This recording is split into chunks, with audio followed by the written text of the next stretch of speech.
Hard lunch na ba ng kanilang relasyon ang ginawa ni na Destiny at Bianca De Vera?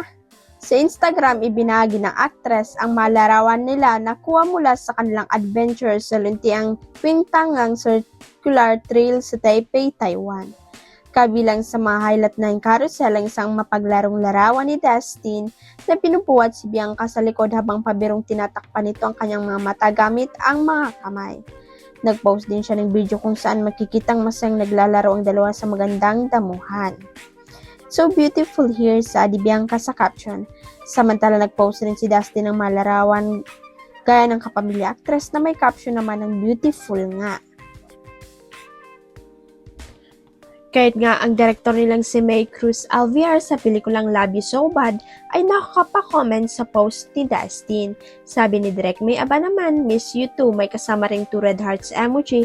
Ang komento ni Direk May na obvious na kinilig na Dustin at Bianca. Teka, kung nakaisang taon na simula na magkilala ang Dustbia, when naman kes aamin sa duda ng marami na may something na talaga sila. Very soon, kaya, well, let's wait and see dahil kung mangyari yun ay tiyak na lalong magwawala ang mga fan ng Dustbia sa sobrang kilig at katuwaan. Katext ng Abante si Richard Gutierrez at ikinwento sa kanya na trending yung topless pic niya na pinost niya kamakailan sa kanyang Instagram account. Naaliw nga si Richard ng sabi ng Abante sa kanya na maraming natakam sa pic niyang yon. Minsan nga lang kasing nagpo-post ng ganong picture si Richard kaya naman talagang pinag-uusapan kapag flex nga niya ang kanyang topless picture.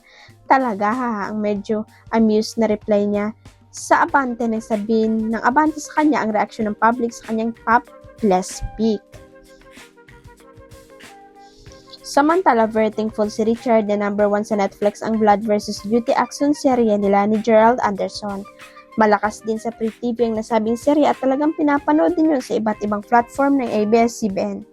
Yung eksena nga na pinalipad niya ang motorsiklo ay talaga namang pinag-uusapan, kitang-kita kasi na walang daya yon.